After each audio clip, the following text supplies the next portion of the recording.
un hombre posa frente a un jet privado, vestido de Gucci de pies a cabeza, rodeado de relojes, lujosos coches deportivos y escenarios de Dubái que parecen escenas de una película. Y aunque cualquiera pensaría que se trata de un rapero, un actor o un magnate petrolero, en realidad es Ramón Abbas, aunque en internet el mundo entero lo conoce como Hushpuppi, un personaje cuya vida es una exhibición constante de riqueza en Instagram, donde más de 2 millones de seguidores lo ven como un símbolo de éxito absoluto,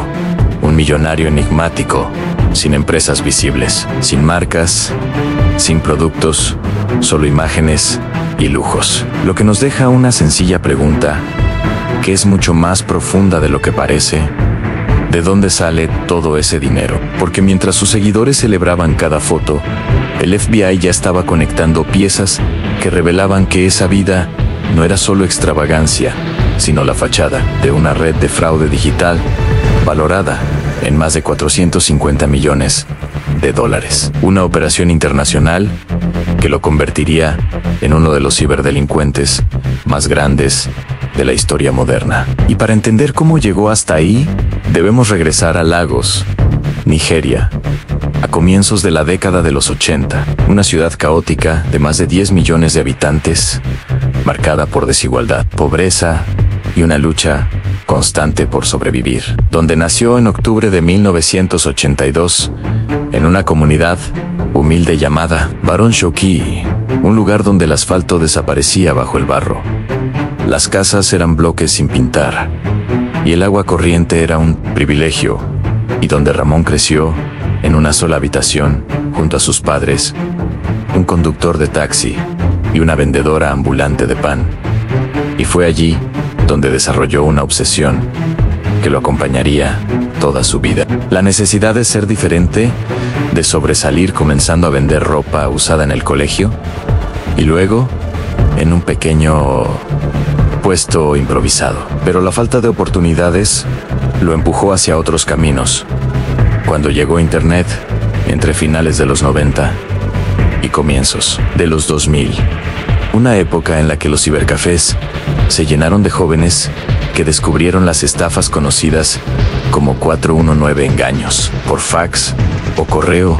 que ya habían creado una reputación negativa alrededor del país. Una reputación que muchos decidieron abrazar, convirtiéndose en los llamados Yahoo Boys, especialistas en engaños digitales, que imitaban identidades, inventaban historias y desarrollaban técnicas de ingeniería social. Una cultura nacida de la desesperación y la desigualdad. Y Ramón Abbas no solo entró en ese mundo, sino que lo estudió y lo perfeccionó hasta volverse uno de los más talentosos, porque su habilidad no era técnica, sino emocional. Sabía sonar real, convincente, profesional,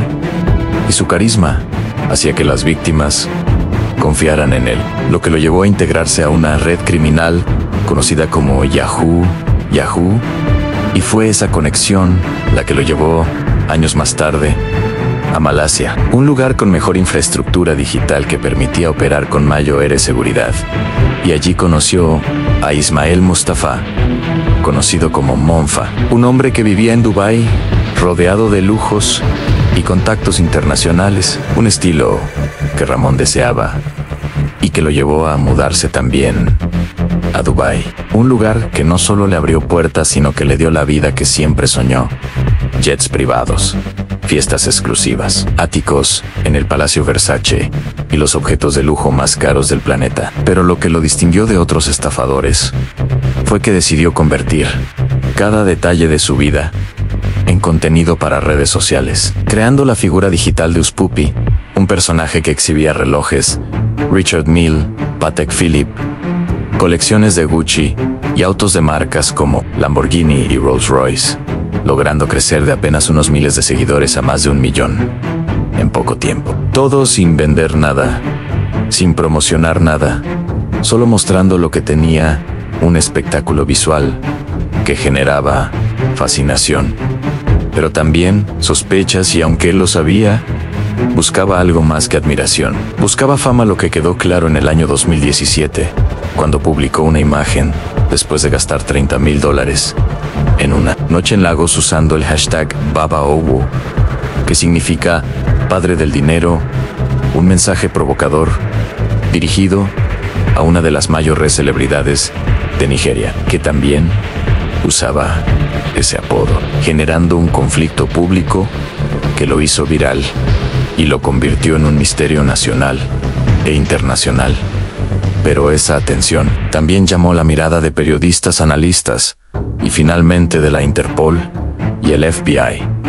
especialmente después de que cometió un error que cambiaría todo, cuando publicó una captura de pantalla de una transacción de $300,000, donde accidentalmente se veía un correo sospechoso relacionado con antiguas estafas Yahoo, lo que permitió a usuarios y a las autoridades conectar un patrón de fraude digital directamente con él. Y aunque negó todo, la imagen encendió una alerta global, que se intensificó cuando él y Monfa comenzaron a atacarse públicamente, acusándose de fraude, revelando conversaciones y detalles que no deberían existir públicamente, algo que hizo evidente que ambos tenían mucho que ocultar, lo que terminó estallando en octubre de 2019, cuando un socio de Hush Puppy fue arrestado por interceptar una transferencia de casi $1 millón perteneciente a un bufete de abogados de Nueva York, revelando que la operación se realizó mediante un método conocido como suplantación de correo empresarial. Un fraude que funciona infectando los correos de una empresa para observar sus comunicaciones internas y en el momento exacto en que envían una factura a un cliente, interceptarla y reemplazar los datos bancarios con los de los estafadores. Y esta técnica era la especialidad del equipo de Hush Puppy, un grupo que incluía operadores de ingeniería social, especialistas en phishing, falsificadores, lavadores de dinero y mulas financieras de varios países, todo coordinado desde Dubái, donde Hush Puppy y su mano derecha, Ale Jacob, ponle alias Woodbury, vivían en suites de lujo, mientras supervisaban operaciones que generaron pérdidas globales superiores a $18,000 millones solo en el año 2019. Y aunque Ramón no ejecutaba cada ataque, sí era el líder que decidía operaciones, distribuía ganancias y mantenía la fachada pública que legitimaba su imagen. Pero en ese mismo año, la operación se derrumbó cuando el lavador principal, un canadiense de origen libanés, llamado Ghalem Al-Aumari, fue arrestado y tras el análisis de sus dispositivos, el FBI encontró pruebas que vinculaban múltiples estafas internacionales con la red de Hush Puppy, revelando que el propio Ramón había documentado su vida criminal sin darse cuenta, publicando fotos, ubicaciones, objetos y fechas que permitieron reconstruir su historial completo, como la imagen de su pastel de cumpleaños, con el logo de Fendi, que permitió confirmar su fecha de nacimiento y rastrear solicitudes de visa, movimientos migratorios y operaciones financieras, descubriendo además intentos de robo multimillonario a un banco en Malta y a un club de la Premier League, así como conversaciones directas sobre porcentajes, cuentas bancarias y documentos falsificados. Y con toda esa evidencia, las autoridades estadounidenses iniciaron la operación Fox Hunt 2, una redada realizada en la madrugada del 18 de junio del año 2020, cuando más de 30 agentes irrumpieron en varios apartamentos del Palacio Versace, arrestando a Ramón, a Woodbury y a otros sospechosos, confiscando más de $40 millones en efectivo, 13 autos de lujo, casi 50 teléfonos, computadores, tarjetas y una libreta con millones de correos de víctimas, lo que permitió extraditarlo a Estados Unidos, donde enfrentó cargos federales y finalmente, tras entender que no tenía escapatoria, aceptó declararse culpable el 28 de julio del año 2021, recibiendo una condena de 11 años de prisión y una multa millonaria que cerró la carrera del estafador digital más famoso de Instagram, quien ahora cumple condena en el FCI for Dix de Nueva Jersey, mientras su vida de lujos se reduce a una celda, rutinas diarias y un número de registro, dejando atrás una historia que en Nigeria divide opiniones. Algunos lo consideran un símbolo de ambición peligrosa y otros Un modelo equivocado de superación nacido en la pobreza, aunque en realidad su caso es un recordatorio de que en un mundo dominado por apariencias digitales, la verdad siempre encuentra cómo salir a la luz. Y si quieres más historias profundas como esta, suscríbete a Archivo X en Realidad Encriptada, donde cada semana revelamos casos que ocultan más de lo que muestran.